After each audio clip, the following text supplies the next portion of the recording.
Kita ba ninyo ang barko namin? Antik yan boy. Patay buhay ang makina niyan. Pero ihahatid ka niyan sa bahay ninyo na ligtas. Gawang Japan kaya yan. Kaya sobrang tibay. So ito na nga mga boy. Dahil ang usapan shore leave lumabas kami sa Long An Port of Vietnam. Naghihintay na pala sa amin ang service namin na galing pa sa Washington DC. Nakikita niyo naman, mga porma palang hindi halata ng mga pure Pilipino. Iba talaga pag nalahiyan ng PhilM. Pilipinong pinalaki sa M. Medyo malayo-layo din ang nilakad namin papunta sa service namin na bulletproof. Siguro mga 1 mile, pero basic lang yun basta makalabas. Nakikita ba ninyo ang gantry na yan? Galing pa sa Japan yan. Gawang Mitsue, kaya matibay. Yan pala ang dala namin galing Japan to Long An Port. Grabe din ang atras ng barko namin pag 20 knots na ang hangin. Nagpicture muna ang mga PhilM. Dahil sa nakalabas din sa haba ng panahon na palutang-lutang sa dagat. Dahil sa bansa tayo ng Vietnam. Iba ang pera nila dito kaya nagready kami ng pera para magpapalit ng pera nila. Kaunti lang ang nilabas kasi yan lang naman talaga ang kayang ilabas, wala nang ilalabas pa kahit pigain mo pa. Habang sa loob kami ng service namin, naghihintay pala kami ng pera namin na pinalit ng pera ng Vietnam. Yung isa kong kasama may pinakita sa akin. Sabi niya sobrang yaman daw ng bansa nila. Dahil may nakita siyang pera na punit na. Tapos ang halaga 200,000. Kaya sobrang panghihinayang niya. Kasi makabili na daw yun sa Pilipinas ng second hand na asawa. Tiningnan ko ang pera. Oo nga, legit na pera talaga. Kaya kahit ako nang hinayang din. Pang CRF 150 na sana yun. Ito na pala ang halaga ng pera namin. Sa $110. Kapalit sa, mahigit 2 million ang kapalit sa pera ko na dala. Grabe, instant millionaire na ako. Just a one-day milyonaryo na ako. Kaya walang impossible talaga. Sa wakas, nakarating din kami sa mall nila. Pero sa grocery kami pumunta, tiningnan namin kung ano ang pwedeng mabili sa higit 2 milyon. Baka kasi hindi kayanin ng service namin ang mabibili namin. Dapat pala trailer ang request namin na service para sure na $1 lang lahat.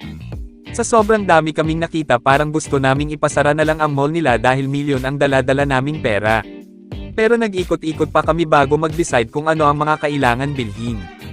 Dahil naisip namin baka hindi magkasya sa barko namin kung bilhin namin lahat ang laman ng mall nila. Parang Pilipinas lang din naman ang grocery nila. Hindi nawawala ang bigay ni Cap. Dahil maraming cup noodles. Pero may hinahanap kami na hindi pa namin natatagpuan. May mga bagay pa naman na pinagtagpo pero hindi tinadona. Kaya ang kasama ko ginamit na ang third eye niya para mabilis namin makita ang hinahanap namin. Mukhang naamoy na niya. Mukhang malapit na niyang matagpuan ang hinahanap niya. So ito na nga, nakita na namin ang hinahanap. Unang bungad palang mukhang masaya.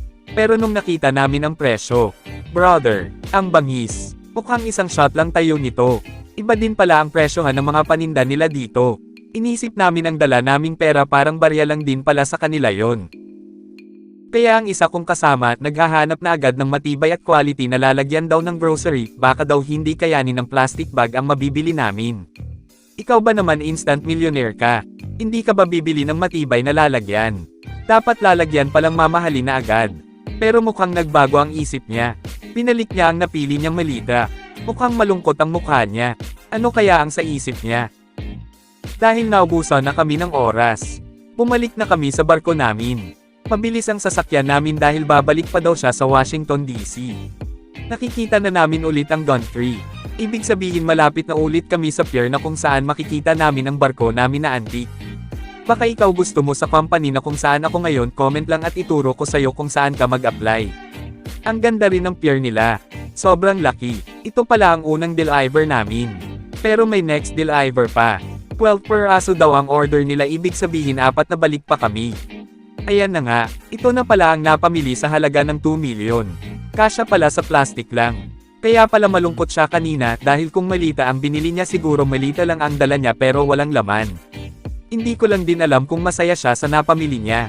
Kasi iba ang expectation niya kaysa sa realidad. Pero mukhang mabigat din ang dala niya, hindi lang alam kung ano ang binili niya. Basic lang sa kanya ang 2 milyon. Hindi man lang umabot ng 4 na oras, ubos na agad ang 2 milyon. Thanks for watching. Kung bago ka lang sa channel ko, paki-like and subscribe naman kung hindi ka pa taken. Salamat.